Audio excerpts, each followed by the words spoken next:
G'day everyone, Greg here from Fishboat Forms, and we're at Corinda Station, which is just down the road from my depot.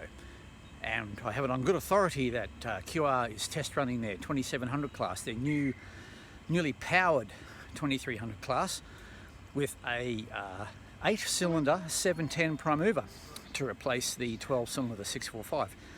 These have been under test for a while, and tonight apparently is the first coal train that they're on. So, had a bit of a heads up. So we've run down from the depot to see if we can catch them. So let's see what happens.